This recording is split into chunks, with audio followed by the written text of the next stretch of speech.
aulas, tudo bem? Galerinha do sexto ano. Então, estamos aqui mais uma vez, né? Eu na frente do meu notebook aqui, para eu possa visualizar a apostila de vocês, onde estão os conteúdos do segundo bimestre, que a gente já deu início. Lembra que bimestre são 2 meses aproximadamente. É assim que está dividido as nossas aulas, né? Durante o ano. A gente diz que a gente tem o primeiro, o segundo, o terceiro e o quarto bimestre. O primeiro já foi, acabou, né? Nós estamos iniciando o segundo bimestre. Na verdade, o primeiro não acabou. Vocês estão devendo atividades, né? Vocês precisam fazê-las, enviá-las, ainda é tempo. Mas a educação não pode parar. Nós estamos no segundo bimestre e já começamos o segundo bimestre. Começamos a estudar cartografia e suas tecnologias. Quem entrou, não só visualizou, mas leu os textos da apostila, viu o vídeo do professor, que é um tutorial para vocês estarem fazendo as atividades, né, de geografia. Vocês já devem estar sabendo o que é a cartografia, a importância da cartografia e o uso das tecnologias, né, para a gente nos localizar, para a gente nos nortear, né? Para que nós possamos se situar no mundo aí que vivemos, ok? Do qual fazemos parte. Mundo em que vivemos. Aqui, né? Opa, onde que nós estamos no mundo? Onde que estamos no mundo? Aqui no continente americano, planeta Terra, continente americano. Aqui nesse paísão aqui enorme, Brasil, bem aqui nessa região aqui, que se localiza no estado de São Paulo e o nosso município, né? A gente vai ter uma área aí que é o município de Itaporanga. Aqui vocês vão estudar ainda melhor escala, cada mapa tem uma escala, né? E nessa escala a gente não pode visualizar a dimensão que é um município do tamanho de Itaporanga, mas a gente pode ver até o nosso estado, aproximadamente aqui, os municípios que compõem alguns deles, tá? Localização pelo menos, e mais precisamente aqui o território que corresponde ao nosso país, tá bom? O oceano, que banha o Brasil, tá? A gente vai falar muito sobre isso mais pra frente. Vou voltar aqui o mundo, que a melhor forma de você representar o mundo é desse jeito mesmo, né? Porque o mundo, ele é muito próximo do que seria uma esfera, né? A gente diz que o mundo tem a forma geóide. Bom, eu vou dar seguimento então na situação de aprendizagem 1, que nós já iniciamos. Vamos para a segunda parte dessa situação de aprendizagem 1. Convido a todos. Vamos que vamos. Galerinha, situação de aprendizagem 1, apostila volume 2, dando continuidade ao assunto. Vamos fazer um feedback aqui. Vocês já estudaram na primeira parte, né? Tendo um vídeo já explicativo aí, que eu mandei, e uma orientação para fazê-las, né? A gente vai dividir essa situação de aprendizagem em 2 partes. A primeira vocês já deveriam ter feito, né? Ainda é tempo quem não fez. Estamos estudando a cartografia e as suas tecnologias. Na primeira parte nós vimos que, ok? Nós dialogamos, vimos o que significa essa área de conhecimento da geografia, que é a cartografia, e a importância no mundo de hoje do uso de tecnologias para a gente poder nos localizar, vivermos melhor no mundo, situarmos melhor no mundo, tá? Como a tecnologia facilita tudo para a gente hoje, tá? Vocês viram aqui, atividade 1, o diálogo, que perguntou para vocês aí, pediu para vocês fazerem aí uma análise de imagens, né? Diferentes formas de linguagem, né? E depois para vocês responder as atividades aqui em cima da imagem 4, 5 e 6, ok? O que é a cartografia? Então tem que voltar na história, né? Aqui uma breve história da cartografia. Tem vários links para vocês acessarem. Vídeo. Esse vídeo é muito legal, como foram feitos os primeiros mapas, né? Mapas existem desde a pré-história. Aí depois vocês têm aí atividades, né, para desenvolverem.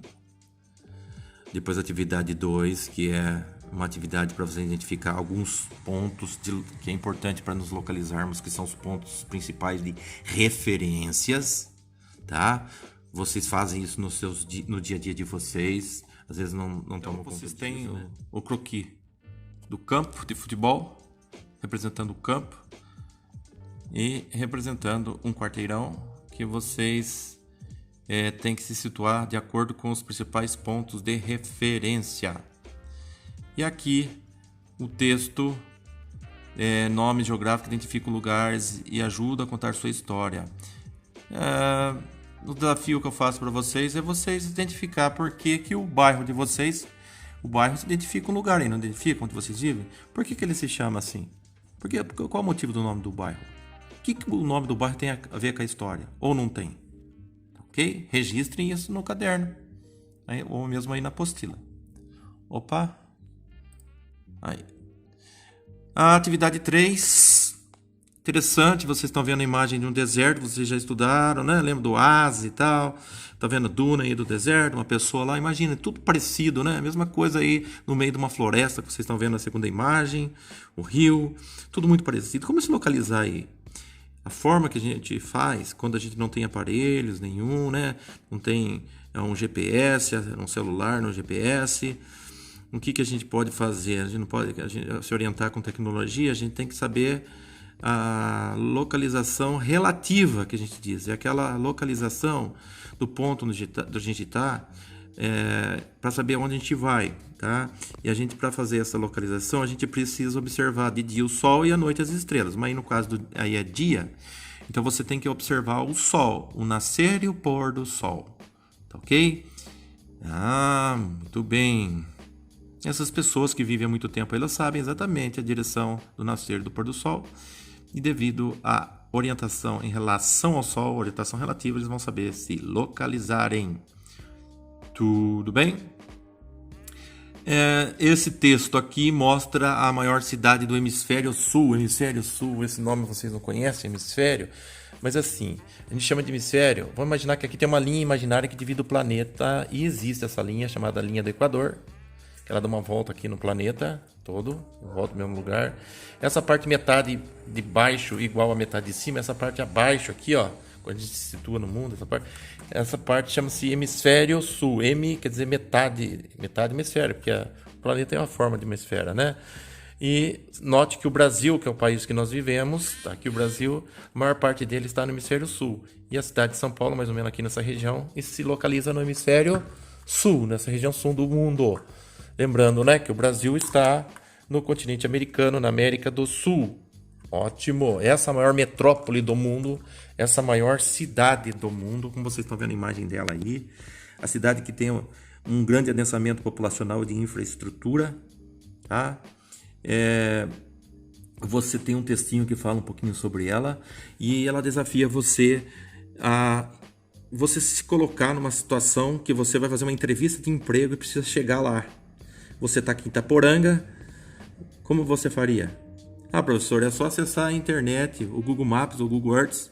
Sim, você pode se localizar, até chegar até lá pela internet, visualizar diversos lugares lá. Mas se você tivesse que ir lá, como você faria? Bom, professor, eu poderia ir de carro. Mas imagine que você não tem o carro, tá? Vamos imaginar que você vá de ônibus. O que você teria que fazer? Bom, você teria que pegar a internet, Google Maps, né? E acompanhar o trajeto. Você sabe que você tem que ir até a rodoviária e pegar um ônibus. Então você vai ter que comprar essa passagem, e aí você sabe que é destino São Paulo, você vai falar no guichê, né? Compra essa passagem. Aí no horário marcado você vai na rodoviária e vai embarcar no ônibus. Quando você descer, você vai chegar numa estação que já é na cidade de São Paulo. Lógico que você vai passar por vários municípios antes, né? Aqui do nosso estado.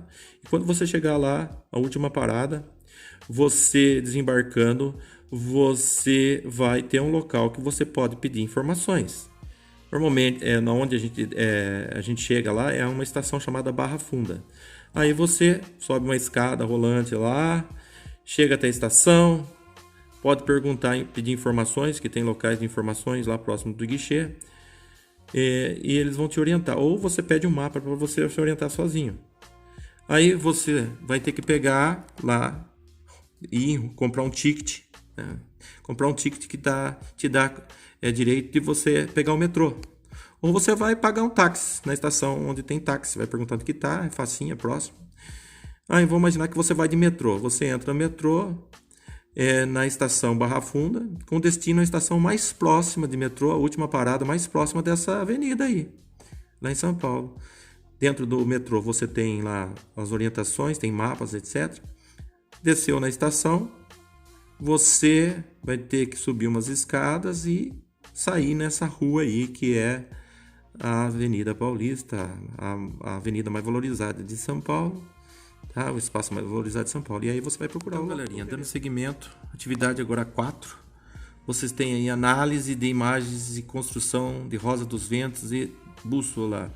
Orientação relativa é o assunto agora. Orientação relativa. Por que relativa? Porque a gente está se orientando de dia, observando os 2 pontos de referência, que é você, que sempre é um ponto de referência, e o Sol de dia. Então você sempre vai observar pelo Sol para se orientar. À noite seria as estrelas do Cruzeiro do Sul, mas vamos falar da orientação relativa no dia, tá? De dia. Então, como vocês estão observando aí, o movimento aparente do Sol. Sempre de manhãzinha você vê o Sol de uma posição no horizonte e o contrário dessa posição à tardezinha. Então essas 2 direções são o leste e o oeste, a nascente e o poente. É só esticar o braço direito para a direção onde sempre aparece no horizonte o Sol, eu sempre vou saber que essa direção, e o Sol sempre vai aparecer nessa direção, é o leste. Estica o braço reto, os 2, e na sua frente vai estar o norte e atrás de você vai estar o sul, tá? Então o lado esquerdo seu, quando é de manhã, vai estar para o oeste. E se você for à tardezinha, você esticando o braço esquerdo para o sol onde está se pondo, o contrário vai ser o leste.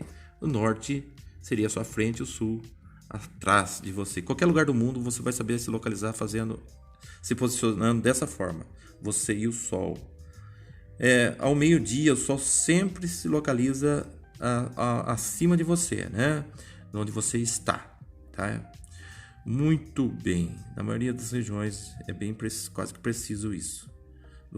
E a Terra, como os outros planetas, depois vocês devem, para entender melhor isso, estarem observando o vídeo que está disponível para vocês aqui, que vocês podem acessar. Digita lá no Google a Terra, nosso planeta no universo. Assista, veja lá.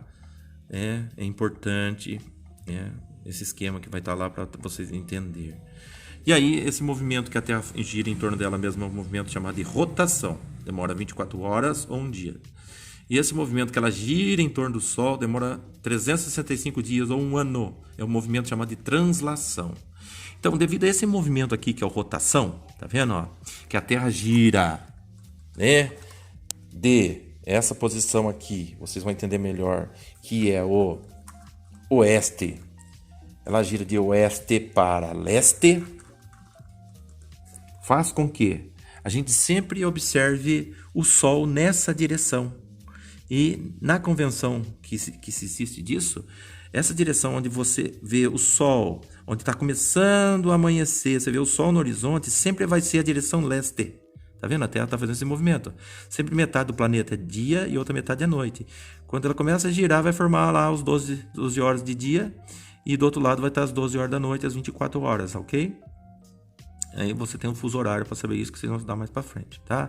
Então, você sabendo uma posição no mundo, você vai saber as outras 4 posições. Além dessas 4 posições, a direção onde nasce o Sol, a direção onde se põe o Sol, a direção norte e a direção sul, que são as oposições também, norte-sul, que você pode escrever N, tanto em português e sul, tanto em inglês, porém leste em inglês é este, aí no caso seria E, e em inglês oeste é W, que vem de west, tá? Ok. Então você sabendo essas localizações, você tem os pontos chamados cardeais. Aí você também tem os pontos que estão intermediários entre essas duas direções. Entre o norte e o leste você tem o nordeste. Sul e leste você tem o sudeste. Sul e oeste você tem o sudoeste, SW. Entre o norte e o W, que é o norte e o oeste, você tem o noroeste. Esses são os pontos colaterais. Então vocês vão observar essas situações e responder essas questões aqui que seguem. Tá ok? Veja o vídeo, veja as o link lá embaixo para vocês primeiro veja para depois responder essas questões. De acessarem o link no final da situação de aprendizagem, aonde vocês podem estar tendo uma explicação mais detalhada a respeito do assunto estudado, tá? Né? Através do Atlas Escolar do IBGE, tá? E também do vídeo do YouTube, tá? Você tem a grande história do mapa e a Terra no planeta, no universo. Esse assunto aqui tem muito a ver com o que eu vou falar agora aqui, tá? Para vocês ainda.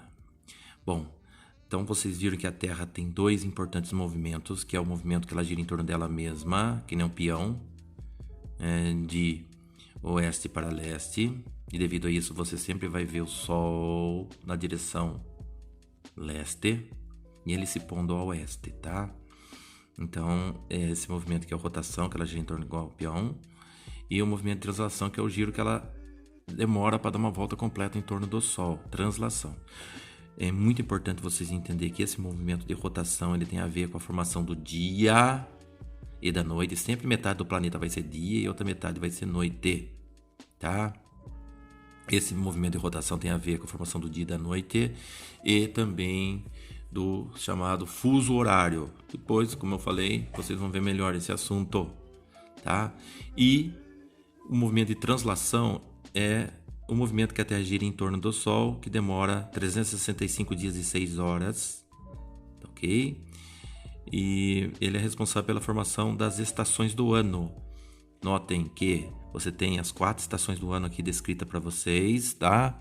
Vocês têm aí as estações da primavera, verão, outono e inverno, tá? Nós estamos agora nesse momento quase chegando no inverno, né? E vocês sabem que essas estações duram aproximadamente 3 meses, né? E 3 vezes 4 são 12 meses, devido a isso, 12 meses do ano, tá? Aproximadamente. Tanto no hemisfério, na parte do hemisfério norte, como da parte do hemisfério sul, tá? Até a próxima, galera. Um abração a todos vocês. Com carinho.